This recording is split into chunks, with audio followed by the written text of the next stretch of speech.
ಸ್ನೇಹಿತರೆ, ಸ್ಪರ್ಧಾ ಕ್ರಿಯೇಷನ್ಗೆ ಸ್ವಾಗತ. ಇವತ್ತು ಸಾಕಷ್ಟು ಜನರ ಡೌಟು, ನಾವು ಕಾಂಪಿಟೇಟಿವ್ ಎಕ್ಸಾಮಿಗೆ ಓದ್ತಾ ಇದ್ದೀವಿ, ನಮಗೊಂದು ಕ್ವಶನ್ಸ್ ಬರುತ್ತೆ, ಈ ಕಾಂಪಿಟೇಟಿವ್ ಎಕ್ಸಾಮ್ಗೆ ಓದಬೇಕು ಅಂದ ತಕ್ಷಣನೇ DSRT ಬುಕ್ಗಳನ್ನು ಓದಬೇಕಾ, ಈ NCERT ಬುಕ್ಕನ್ನು ಓದಬೇಕಾ, ಯಾವ ಎಕ್ಸಾಮ್ಗೆ ಯಾವ ಬುಕ್ಕನ್ನು ಓದಿದ್ರೆ ಬೆಟರ್, ಈ NCERT ಬುಕ್ಗಳನ್ನು ಯಾಕೆ ಓದಬೇಕು, DSRT ಬುಕ್ಗಳನ್ನೇ ಯಾಕೆ ಓದಬೇಕು, ಏನು ಅನ್ನೋದನ್ನ ಡೀಟೇಲ್ಸ್ ಆಗಿ ಇವಾಗ ನೋಡ್ತಾ ಹೋಗೋಣ. ಯಾರೆಲ್ಲ ಸ್ಟೇಟ್ ಜಾಬ್ಗಳಿಗೆ ಬರಿತಾ ಇದ್ದೀರಾ ಅಂದ್ರೆ ಕರ್ನಾಟಕ ಸರ್ಕಾರ ಯಾವೆಲ್ಲ ಎಕ್ಸಾಮಿನೇಷನ್ಸ್ ಅನ್ನ ಕರೆದಿರುತ್ತೋ, ಸೊ ಅಂತ ಎಕ್ಸಾಮ್ಗಳಿಗೆ ನೀವೇನಾದ್ರೂ ಪ್ರಿಪೇರ್ ಆಗ್ತಾ ಇದ್ರೆ, ಫಾರ್ ಎಕ್ಸಾಂಪಲ್ ಆಗಿ PC ಇರ್ಬೋದು, SDA, FDA, ಟೀಚರ್ಸ್ ಎಕ್ಸಾಮ್, ಈ ತರದ್ದು ಯಾವೆಲ್ಲ ಕರ್ನಾಟಕ ಸರ್ಕಾರ ಕಾಲ್ಫಾರ್ಮ್ ಮಾಡಿರುತ್ತೋ ಅಂತವುಗಳಿಗೆ ನೀವೇನಾದ್ರೂ ಪ್ರಿಪೇರ್ ಆಗ್ತಾ ಇದ್ರೆ ಅವುಗಳಿಗೆ ಮಸ್ಟ್ ಅಂಡ್ ಶುಡ್ ಆಗಿ ನೀವು DSRT ಬುಕ್ಗಳನ್ನು ಓದ್ಬೇಕಾಗತ್ತೆ. DSRT ಬುಕ್ಗಳು ಅಂತಂದ್ರೆ ನಾವು ಈಗಾಗಲೇ ಓದ್ಕೊಂಡು ಬಂದಿರ್ತೀವಿ. ಒಂದನೇ ತರಗತಿಯಿಂದ 10th ವರೆಗೂ ಕಂಪ್ಲೀಟ್ ಆಗಿ ನಾವು DSRTನೇ ಓದ್ಕೊಂಡು ಬಂದಿರ್ತೀವಿ. ಅಂದ್ರೆ ಈಗ ನಾರ್ಮಲ್ ಆಗಿ ನಮ್ಗೆಲ್ಲ ಕನ್ನಡ ಮಾಧ್ಯಮ ಶಾಲೆಗಳಲ್ಲಿ ಸಿಗತ್ತಲ್ಲ ಬುಕ್ಗಳು, ಅವೆಲ್ಲವೂ ಕೂಡ DSRT ಬುಕ್ಗಳು, ಅಂದ್ರೆ ಕರ್ನಾಟಕ ಸರ್ಕಾರದ ಬುಕ್ಗಳಾಗಿದ್ದಾವೆ. ಸೊ ಇವುಗಳನ್ನ ನಾವು ಓದ್ಬೇಕಾಗತ್ತೆ.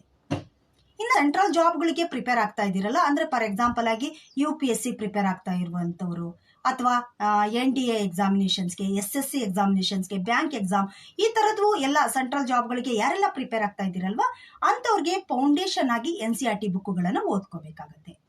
ಸಾಕಷ್ಟು ಜನ ಕಮೆಂಟ್ ಕೂಡ ಮಾಡಿದ್ರಿ, UPSC ಪ್ರಿಪ್ರೇಷನ್ ಅನ್ನ ನಡೆಸ್ತಾ ಇದ್ದೀವಿ, ಇದರಲ್ಲಿ DSRT ಬುಕ್ ಅಂತಂದ್ರೆ ಯಾವುವು, NCERT ಬುಕ್ ಅಂದ್ರೆ ಯಾವುವು, NCERT ಅಂತಂದ್ರೆ ಬೇರೆ ಇರುತ್ತಾ ಏನು ಅಂತ ಅನ್ನುವಂಥದ್ದು ತುಂಬಾ ಜನರ ಕ್ವಶನ್ಸ್ ಇದೆ.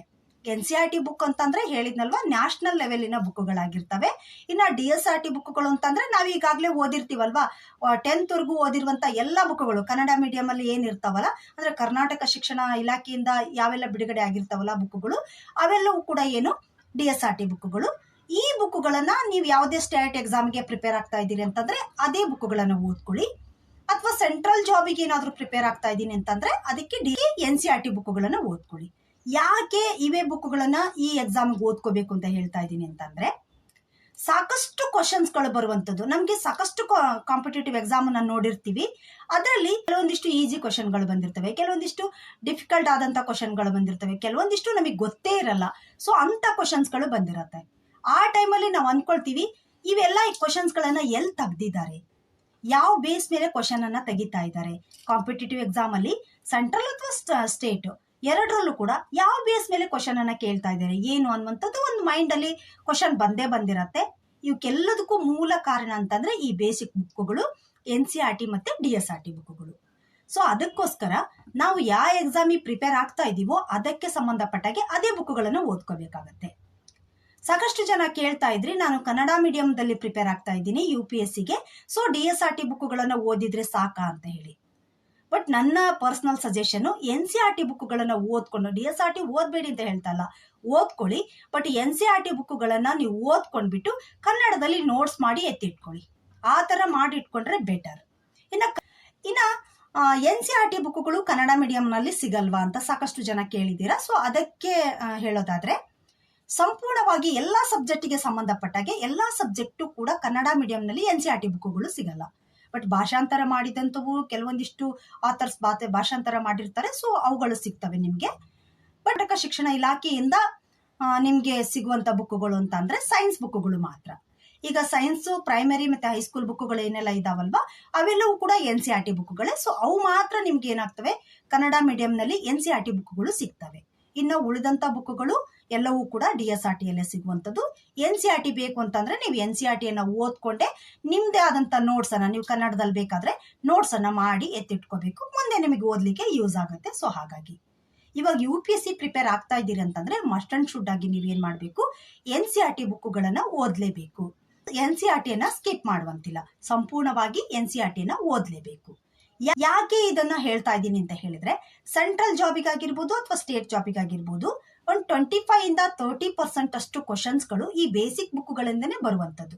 ನೀವು ಇವಾಗ UPSC ಪ್ರಿಪ್ರೇಷನ್ ಅನ್ನ ನಡೆಸ್ತಾ ಇದ್ದೀರಾ ಅಂತ ಅಂದ್ರೆ NCERT ಬುಕ್ಗಳು ಅನಿವಾರ್ಯವಾಗಿ ನಮ್ಗೆ ಫೌಂಡೇಶನ್ ಆಗ್ತವೆ. ಸೊ ಅವನ್ನ ಓದ್ಲೇಬೇಕು. ಸೊ ಹಾಗಾಗಿ NCERT ಬುಕ್ಗಳನ್ನ ನಾವು ಓದ್ಲೇಬೇಕಾಗತ್ತೆ. ಇನ್ನ NCERT ಇಂಪಾರ್ಟೆಂಟ್ ಅನ್ನ ಎಷ್ಟರಿಂದ ಎಷ್ಟುವರೆಗೂ ಓದ್ಬೋದು, ಯಾವೆಲ್ಲ ಬುಕ್ಗಳನ್ನು ಓದ್ಕೋಬೇಕು ಅಂತ ಅಂದು ಆಲ್ರೆಡಿ ನಾನು ವಿಡಿಯೋ ಕೂಡ ಇದೆ ನಂದು. NCERT ಬುಕ್ಗಳನ್ನು ಯಾವೆಲ್ಲ ಓದಬೇಕು, ಎಲ್ಲ ಬುಕ್ಗಳನ್ನು ಓದೋದಲ್ಲ. ಸೊ ಯಾವೆಲ್ಲ ಬುಕ್ಗಳನ್ನು UPSCಗೆ ಸಂಬಂಧಪಟ್ಟಾಗೆ NCERT ಬುಕ್ಗಳನ್ನು ಯಾವೆಲ್ಲ ಓದಬೇಕು ಅನ್ನೋದು ಕೂಡ ವಿಡಿಯೋ ಇದೆ. ಸೊ ಲಿಂಕ್ ಕೊಟ್ಟಿರ್ತೀನಿ, ನೋಡ್ಕೊಳ್ಳಿ. 6th ಇಂದ 12th ವರೆಗಿನ ಬುಕ್ಗಳು, ಅದರಲ್ಲಿ ಕೆಲವೊಂದಿಷ್ಟು ಸಬ್ಜೆಕ್ಟ್ಗೆ ಸಂಬಂಧಪಟ್ಟಾಗೆ ಇಂಪಾರ್ಟೆಂಟ್ ಬುಕ್ಸ್ಗಳಿದಾವೆ. ಸೊ ಅವನ್ನ ಓದ್ಕೊಂಡು ನೆಕ್ಸ್ಟ್ ಸ್ಟ್ಯಾಂಡರ್ಡ್ ಬುಕ್ಗಳನ್ನು ಓದ್ಕೊಂಡ್ರೆ ಸಾಕಾಗುತ್ತೆ. ಇನ್ನ ಇಂಪಾರ್ಟೆಂಟ್ ಆಫ್ NCERT ಬಗ್ಗೆ ನೋಡ್ತಾ ಹೋಗೋದಾದ್ರೆ, ಯಾಕೆ ನಮಗೆ ಇಂಪಾರ್ಟೆಂಟ್ ಆಗ್ತವೆ ಅಂತ ನೋಡೋದಾದ್ರೆ, NCERTಯಲ್ಲಿ ಏನೆಲ್ಲ ಒಳಗೊಂಡಿದೆ ಅಂತ ನೋಡ್ತಾ ಹೋಗೋದಾದ್ರೆ, ಬೇಸಿಕ್ ಕಾನ್ಸೆಪ್ಟ್ ಅನ್ನ ಕ್ಲಿಯರ್ ಮಾಡುತ್ತೆ. ಅಂದ್ರೆ ಯಾವುದೇ ಬುಕ್ಗಳಾಗಿರ್ಬೋದು, ಆ ಬುಕ್ಗಳು ಆ ಮಕ್ಕಳ ವಯೋಮಾನಕ್ಕೆ ತಕ್ಕಂತೆ ರೆಡಿ ಆಗಿರುತ್ತೆ. ಈಗ ಫಾರ್ ಎಕ್ಸಾಂಪಲ್ 6th ಸ್ಟ್ಯಾಂಡರ್ಡಿನ NCERT ಬುಕ್ಗಳಲ್ಲಿ ಸ್ಟ್ಯಾಂಡರ್ಡ್ ಮಕ್ಕಳ ವಯೋಮಾನಕ್ಕೆ ತಕ್ಕಂತೆನೇ ರೆಡಿ ಮಾಡಿರ್ತಾರೆ. ಅಂದ್ರೆ ಇಲ್ಲಿ ಎಷ್ಟು ಬೇಕೋ ಅಷ್ಟನ್ನೇ ನಾವು ಕೊಡ್ತಾ ಹೋಗಿದ್ದಾರೆ. ಇನ್ನು ಡಯಾಗ್ರಾಮ್ಗಳನ್ನ ಕೊಡ್ತಾ ಹೋಗಿದ್ದಾರೆ. ಕೆಲವೊಂದಿಷ್ಟು ಕಾನ್ಸೆಪ್ಟ್ ಅನ್ನ ಕೊಟ್ಬಿಟ್ಟು ಎಕ್ಸ್ಟ್ರಾ ಕಾನ್ಸೆಪ್ಟ್ ಆಗಿ ಬಾಕ್ಸ್ ಹಾಕೋದ್ರ ಮೂಲಕ ಅಥವಾ ಅಲ್ಲಿ ಯಾವುದೋ ಒಂದು ಚಿತ್ರವನ್ನ ಬಿಡಿಸೋದ್ರ ಮೂಲಕ ಕಾನ್ಸೆಪ್ಟ್ ಅನ್ನ, ಒಂದೊಂದು ಕಾನ್ಸೆಪ್ಟ್ ಅನ್ನ ನಾಲೆಜ್ ಬೇಸ್ ಮೇಲೆ ಕ್ವಶನ್ಸ್ ಗಳನ್ನ ಕೊಡ್ತಾ ಇರ್ತಾರೆ. ನಾಲೆಜ್ ಬೇಸ್ ಮೇಲೆ ಇನ್ಫಾರ್ಮೇಶನ್ಸ್ ಅನ್ನ ಕೊಟ್ಟಿದ್ದಾರೆ. ಸೊ ಅವೆಲ್ಲವೂ ಕೂಡ ತುಂಬಾನೇ ಹೆಲ್ಪ್ಫುಲ್ ಆಗುತ್ತೆ ನಮ್ಮ ಸ್ಟಡಿಗೆ. ಅಷ್ಟೇ ಅಲ್ಲ, ಅದು ಜಾಸ್ತಿ ನೆನಪಿರ್ಲಿಕ್ಕೂ ಕೂಡ ಹೆಲ್ಪ್ ಆಗುತ್ತೆ.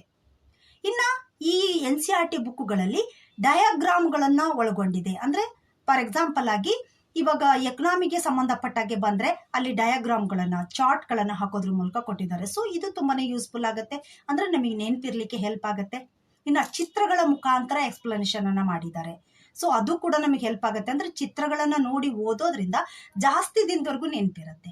ಫಾರ್ ಎಕ್ಸಾಂಪಲ್ ಆಗಿ ಜಿಯೋಗ್ರಫಿಗೆ ಸಂಬಂಧಪಟ್ಟಾಗೆ ಮ್ಯಾಪಿಂಗ್ಸ್ ಅನ್ನ ಕೊಟ್ಟಿದ್ದಾರೆ. ಸೊ ಮ್ಯಾಪಿಂಗ್ಸ್ ಅನ್ನ ನೋಡ್ಕೊಂಡು ನಾವು ಓದೋದ್ರಿಂದ ಜಾಸ್ತಿ ದಿನದವರೆಗೂ ಆ ಕಾನ್ಸೆಪ್ಟ್ ನಮ್ಮ ಮೈಂಡ್ ಅಲ್ಲಿ ಇರುತ್ತೆ. ಎಕ್ಸಾಮಿನೇಷನ್ಸ್ ಅಲ್ಲೂ ಕೂಡ, UPSC ಯಲ್ಲಿ ಕೂಡ ಅಷ್ಟೇ, ನಿಮ್ಗೆ ಪ್ರಿಲಿಮಿನರಿ ಎಕ್ಸಾಮಿನೇಷನ್ಸ್ ಅಲ್ಲಿ ಚಿಕ್ಕದಾಗಿ ಮ್ಯಾಪ್ ಅನ್ನ ಕೊಟ್ಬಿಟ್ಟು ಅಲ್ಲಿ ಐಡೆಂಟಿಫೈ ಮಾಡ್ಲಿಕ್ಕೆ ಕೊಟ್ಟಿರ್ತಾರೆ, ಅಥವಾ ಅಲ್ಲಿ ಯಾವುದೋ ಒಂದು ಪ್ಲೇಸ್ಮೆಂಟ್ ಅನ್ನ ಗುರುತಿಸ್ಲಿಕ್ಕೆ ಕೊಟ್ಟಿರ್ತಾರೆ. ಸೊ ಏನೋ ಕೊಟ್ಟಿರ್ಬೋದು. ಸೊ ಇದು ತುಂಬಾನೇ ಹೆಲ್ಪ್ ಆಗುವಂಥದ್ದು ಜಿಯೋಗ್ರಫಿಗೆ ಸಂಬಂಧಪಟ್ಟಾಗೆ. ಸೊ ಟೋಟಲಿ ಹೇಳ್ಬೇಕು ಅಂತಂದ್ರೆ ಎಲ್ಲಾ ಸಬ್ಜೆಕ್ಟ್ಗಳಿಗೂ ಕೂಡ ಅಷ್ಟೇ ಇಲ್ಲಿ ಚಿತ್ರಗಳನ್ನ ಕೊಡೋದ್ರ ಮೂಲಕ, ಎಕ್ಸ್ಟ್ರಾ ಇನ್ಫಾರ್ಮೇಶನ್ಸ್ ಅನ್ನ ಕೊಡೋದ್ರ ಮೂಲಕ, ಬೇಸಿಕ್ ಕಾನ್ಸೆಪ್ಟ್ ಅನ್ನ ಕ್ಲಾರಿಟಿ ಕೊಡೋದ್ರ ಮೂಲಕ ತುಂಬಾ ಯೂಸ್ಫುಲ್ ಆಗೋ ತರ ಏನ್ ಮಾಡಿದ್ದಾರೆ, ಕೊಟ್ಟಿದ್ದಾರೆ. ನೆಕ್ಸ್ಟ್ ಕನ್ಸೈಸ್ ಆಗಿದೆ. ಅಂದ್ರೆ ಏನೇನ್ ಬೇಕೋ ಅದನ್ನ ಮಾತ್ರ ಇಂಪಾರ್ಟೆಂಟ್ ಆಗಿರೋದನ್ನ ಕೊಟ್ಟಿದ್ದಾರೆ. ಇದು ನಮ್ಮ ಎಕ್ಸಾಮ್ ದೃಷ್ಟಿಯಿಂದ ತುಂಬಾನೇ ಹೆಲ್ಪ್ ಆಗುವಂಥದ್ದು. ಹಾಗಾಗಿನೇ ಎಲ್ಲ ಕಾಂಪಿಟೇಟಿವ್ ಎಕ್ಸಾಮ್ಗೂ ಕೂಡ ಫೌಂಡೇಶನ್ ಆಗಿರುವಂಥದ್ದು NCERT ಬುಕ್ಗಳು ಅಂತ ಹೇಳ್ಬೋದು. ಇವೆಲ್ಲವನ್ನು ಕೂಡ ನಾವು ಓದ್ಕೊಳ್ಬೇಕಾಗಿರೋದು ತುಂಬಾ ಇಂಪಾರ್ಟೆಂಟು. ಯಾಕೆ ಅಂತ ಹೇಳಿದ್ರೆ 6th ಇಂದ 12th ವರೆಗಿನ ಸಂಪೂರ್ಣವಾದಂತ ಇನ್ಫಾರ್ಮೇಶನ್ಸ್ ಅನ್ನ, ಅಂದ್ರೆ ಒಂದ್ ಕ್ಲಾಸಿಂದ ಒಂದ್ ಕ್ಲಾಸಿಗೆ ಇನ್ಫಾರ್ಮೇಶನ್ಸ್ ಜಾಸ್ತಿ ಆಗ್ತಾ ಹೋಗಿದೆ. 6th ಅಲ್ಲಿರುವಂತಹ ಇನ್ಫಾರ್ಮೇಶನ್ಸ್ 7th ಅಲ್ಲಿ ಸ್ವಲ್ಪ ಜಾಸ್ತಿ ಆಗಿದೆ, 8th ಅಲ್ಲಿ ಇನ್ನ ಸ್ವಲ್ಪ ಜಾಸ್ತಿ ಆಗಿದೆ. ಸೊ ಕಾನ್ಸೆಪ್ಟ್ ಲಿಂಕ್ ಕೂಡ ಇರುತ್ತೆ. ಸೊ ಈ ಸಬ್ಜೆಕ್ಟ್ ಗಳನ್ನ ತಿಳ್ಕೊಳ್ಳೋದ್ರಿಂದ ನಮ್ಗೆ ಏನ್ ಬೇಕಾಗಿರುತ್ತೋ, ನಾವು ಒಂದೇ ಕಡೆ ಕುತ್ಕೊಂಡು ಓದೋ ಬದಲು ನಮ್ಗೆ ಅದೆಲ್ಲದೂ ಕೂಡ ಒನ್ ಬೈ ತಿಳಿತಾ ಹೋತು ಅಂದ್ರೆ ಸಂಪೂರ್ಣವಾದಂತ ಕಾನ್ಸೆಪ್ಟ್ ಕ್ಲಾರಿಟಿ ಸಿಗ್ತಾ ಹೋಗುತ್ತೆ. ಸೊ ಹಾಗಾಗಿ NCERT ಬುಕ್ಗಳು ತುಂಬಾನೇ ಹೆಲ್ಪ್ ಆಗುವಂಥದ್ದು.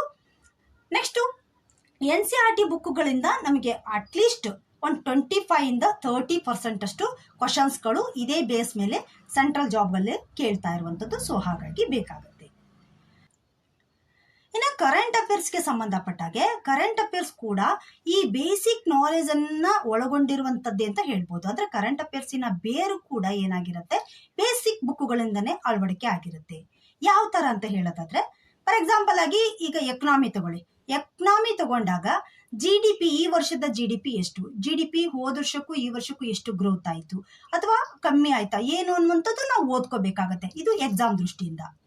ಹಾಗಾದ್ರೆ GDP ಅಂದ್ರೆ ಏನು, GDP ಗ್ರೋತ್ ಆಗ್ಲಿಕ್ಕೆ ಏನೆಲ್ಲ ಕಾರಣ, GDP ಹಿಂದೆ ಏನೇನೆಲ್ಲ ವರ್ಕ್ ಇರತ್ತೆ ಏನು ಅನ್ನುವಂಥದ್ದು ನಮ್ಗೆ ಬೇಸಿಕ್ ಬುಕ್ ಅಲ್ಲಿ ಕಾನ್ಸೆಪ್ಟ್ ಕ್ಲಿಯರ್ ಆಗುತ್ತೆ.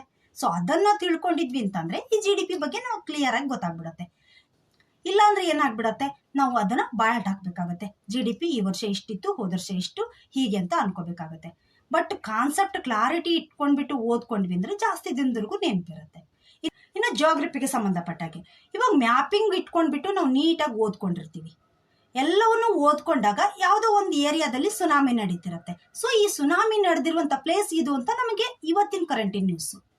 ಸೊ ಆದ್ರೆ ಸುನಾಮಿ ನಡೀಲಿಕ್ಕೆ ಏನ್ ಕಾರಣ, ಆ ಪ್ಲೇಸ್ಗಳಲ್ಲಿ ಯಾಕೆ ಯಥೇಚ್ಛವಾಗಿ ನಡೆಯುತ್ತೆ, ಸುನಾಮಿಗಳು ಯಾವ ತರ ನಡೆಯುತ್ತೆ ಏನು ಅನ್ನುವಂಥದ್ದು ನಾವು ಬೇಸಿಕ್ ಬುಕ್ಸ್ ಅಲ್ಲಿ ಓದ್ಕೊಂಡಿರ್ತೀವಿ. ಸೊ ಈ ತರ ಎಲ್ಲಾ ಸಬ್ಜೆಕ್ಟ್ಗಳಿಗೂ ಕೂಡ ಅಷ್ಟೇ ಮೂಲ ಕಾರಣವಾಗಿರುವಂತದ್ದು, ಕರೆಂಟ್ ಅಫೇರ್ಸ್ಗೆ ಮೂಲ ಅಂತ ಹೇಳಿದ್ರೆ ಇದು ಅಂತ ಹೇಳ್ಬೋದು. ಇನ್ನು ಪೊಲಿಟಿಗೆ ಸಂಬಂಧಪಟ್ಟಾಗೆ ಯಾವುದೋ ಒಂದು ಆರ್ಟಿಕಲ್ಸ್ಗೆ ಸಂಬಂಧಪಟ್ಟಾಗೆ ಎಡಿಟೋರಿಯಲ್ ಬಂದಿರತ್ತೆ. ಸೊ ಅವಾಗ ಆ ಆರ್ಟಿಕಲ್ಸ್ ಬಗ್ಗೆ ನಾವು ಸಂಪೂರ್ಣವಾಗಿ ಪೊಲಿಟಿಯಲ್ಲಿ ಓದ್ಕೊಂಡಿದ್ರೆ ಮಾತ್ರ ನಮ್ಗೆ ಏನಾಗಿರುತ್ತೆ ಆ ಸಂಪೂರ್ಣವಾದಂಥ ಎಡಿಟೋರಿಯಲ್ ತಿಳಿಯುತ್ತೆ. ಸೊ ಹಾಗಾಗಿ ಬೇಸಿಕ್ ಆದಂಥ ಕಾನ್ಸೆಪ್ಟ್ಗಳು ಕರೆಂಟ್ ಅಫೇರ್ಸ್ಗೂ ಕೂಡ ಲಿಂಕ್ ಆಗುತ್ತೆ. ಇವಿಷ್ಟೆಲ್ಲ ಲಿಂಕ್ ಇರುವಂಥ ಸಬ್ಜೆಕ್ಟು ಬೇಸಿಕ್ ಬುಕ್ಗಳು, NCERT ಮತ್ತು DSRT ಬುಕ್ಗಳು. ಸೊ ಹಾಗಾಗಿ ನಾವು ಯಾವ ಎಕ್ಸಾಮಿಗೆ ಪ್ರಿಪೇರ್ ಆಗ್ತಾ ಇದೀವೋ ಆ ಎಕ್ಸಾಮಿಗೆ ಈ ಬುಕ್ಗಳನ್ನು ಮಸ್ಟ್ ಅಂಡ್ ಶುಡ್ ಆಗಿ ಓದುವಂಥದ್ದು ಅನಿವಾರ್ಯ ಕೂಡ ಇದೆ. ಸೊ ಇವಾಗ ನಾವು ಯಾರೆಲ್ಲ UPSC ಪ್ರಿಪೇರ್ ಆಗ್ತಾ ಇದ್ದೀರಾ ಅಂಥವ್ರು ಡೌಟೇ ಬೇಡ, NCERT ಬುಕ್ಗಳನ್ನು ಮಸ್ಟ್ ಅಂಡ್ ಶುಡ್ ಆಗಿ ಓದಲೇಬೇಕು.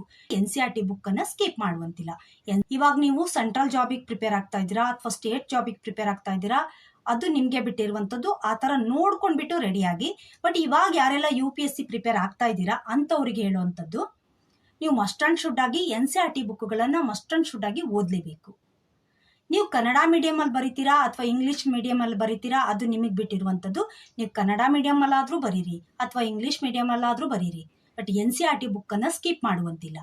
ಕನ್ನಡ ಮೀಡಿಯಂನಲ್ಲಿ ನೀವೇನಾದರೂ ಎಕ್ಸಾಮಿನೇಷನ್ಸನ್ನು ಕೊಡಬೇಕು ಅಂದ್ಕೊಂಡಿದ್ರೆ NCERT ಬುಕ್ಗಳನ್ನು ಓದ್ಕೊಂಡ್ಬಿಟ್ಟು ನಿಮ್ಗೆ ಯಾವ ಥರ ಬೇಕೋ ಆ ಥರ ನೀವೇನು ಮಾಡ್ಕೊಳ್ಳಿ, ನೋಟ್ಸನ್ನು ರೆಡಿ ಮಾಡಿಟ್ಕೊಳ್ಳಿ. ನೋಟ್ಸನ್ನು ರೆಡಿ ಮಾಡ್ಕೊಂಡ್ಬಿಟ್ಟು ಪ್ರಿಪೇರ್ ಆಗಿ. ಹಾಗಾಗಿ ನೀವೇನು ಮಾಡಬೇಕು, NCERT ಬುಕ್ಗಳನ್ನು ಸ್ಕಿಪ್ ಮಾಡಬೇಡಿ. ಓಕೆನಾ? All the best. ಮತ್ತಷ್ಟು ಮಾಹಿತಿಯೊಂದಿಗೆ ಮುಂದಿನ ವಿಡಿಯೋದಲ್ಲಿ ಸಿಗೋಣ. ಬಾಯ್, ಟೇಕ್ ಕೇರ್.